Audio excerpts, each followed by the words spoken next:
Kenapa ada surah lembu betina? Apa ceritanya? Alkisahnya, pada satu hari saya, anak dan isteri pergi ke Sandakan, Sabah. Dan antara tempat kami pergi ni ladang lembu lah. Maka alang-alang sampai dekat ladang lembu ni, eloklah saya share tentang kenapa ada surah lembu betina, apa ceritanya.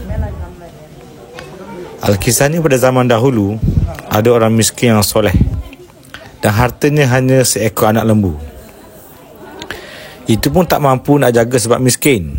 Satu hari dapat anak lelaki.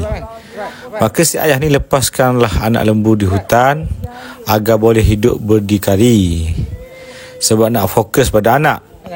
Tapi tak lama, ringkas cerita, si ayah ni mati.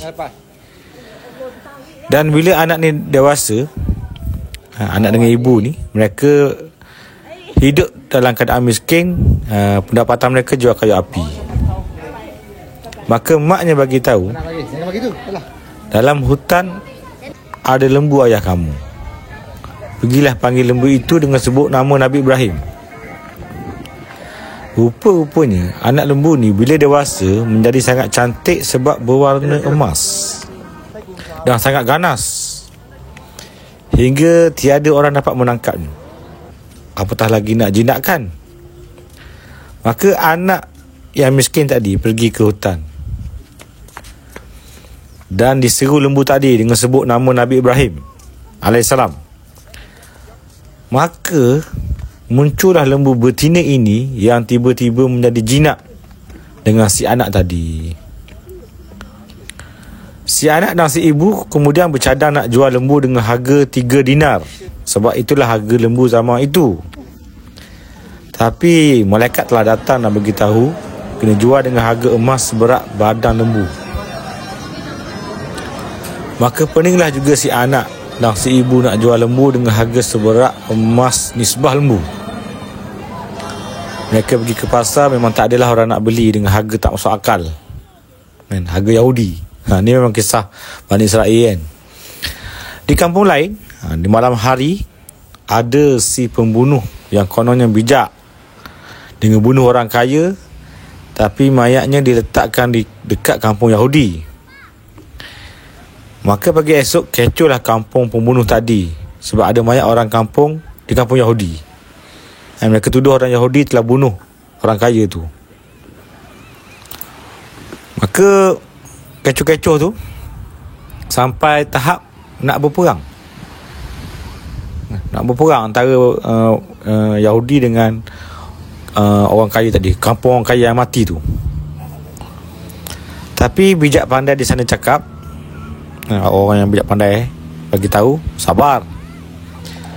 Yakni kat kampung Yahudi, kampung kita, kampung Yahudi ni kan ada Nabi Musa yang boleh bercakap dengan Tuhan. Maka jomlah kita tanya Nabi Musa agar dia tanya Tuhan, siapa bunuh lelaki ini. Itulah kesilapan pembunuh itu, kerana dia pergi letak dekat kampung Yahudi yang ada Nabi Musa. Pendek cerita, macam dalam Al-Quran surah Al-Baqarah sebutlah, yang selalu kita baca pada malam pertama Ramadan dan ramai tak habis. Tengok apa tu? Allah Akbar, saya lah kot.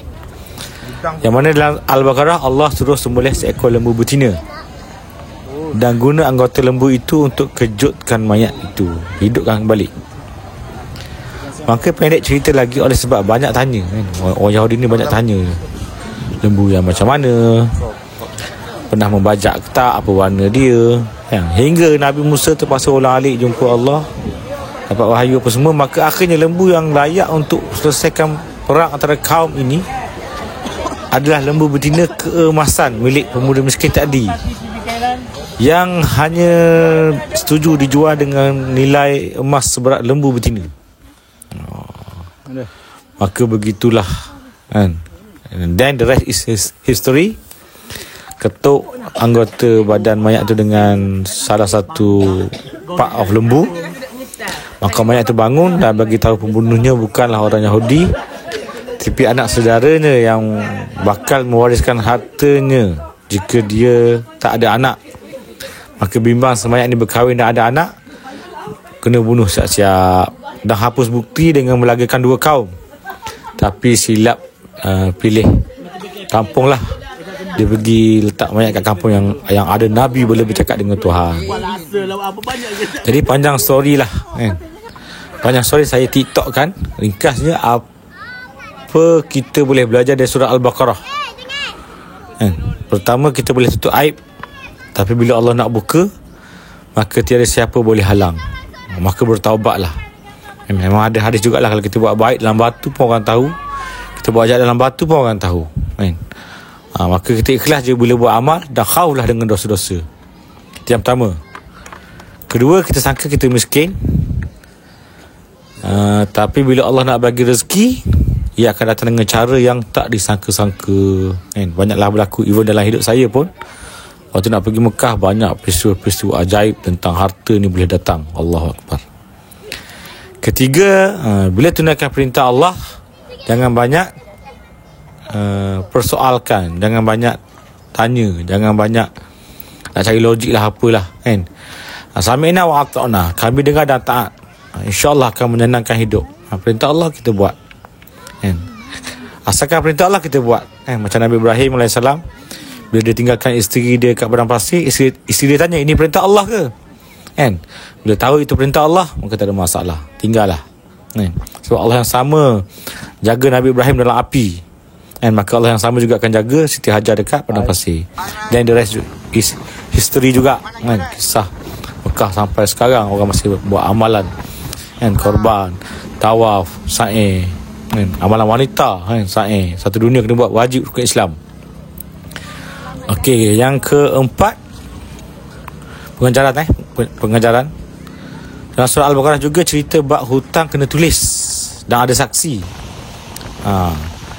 Jadi ada ayat yang terpanjang sekali dalam Al-Quran, di dalam surah yang terpanjang, dan ayat tu cerita pasal hutang kena ada tulis dan saksi.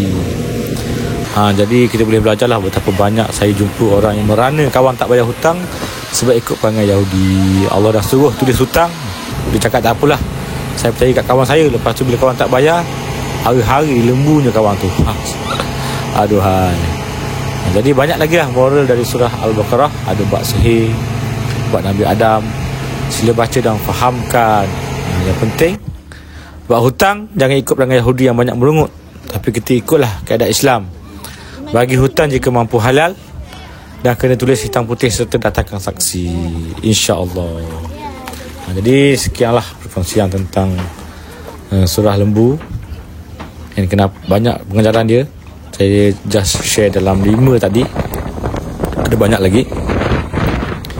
Jadi oleh sebab kita dah beredar daripada ladang lembu, ni abang kata banyak pergilah berjalan-jalan sekitar Sabah pergi ladang teh lah, ikan lah, pergi pulau, pergi makan pergi kaki bukit, kaki gunung Kinabalu dan sebagainya. So abang banyak akan diam sekarang ni. Just simpan sinilah kenangan jalan-jalan dekat Sabah. Moga anak-anak, adik-adik dan anak saudara yang tengok ni, atau nanti kalau pakcik dah tak ada, sedekahlah Al-Baqarah. Woha.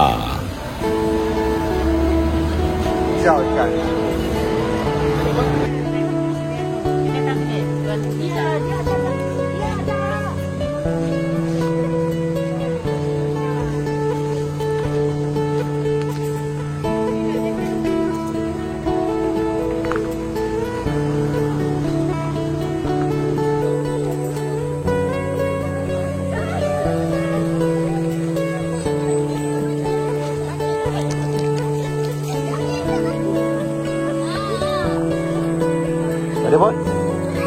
Au.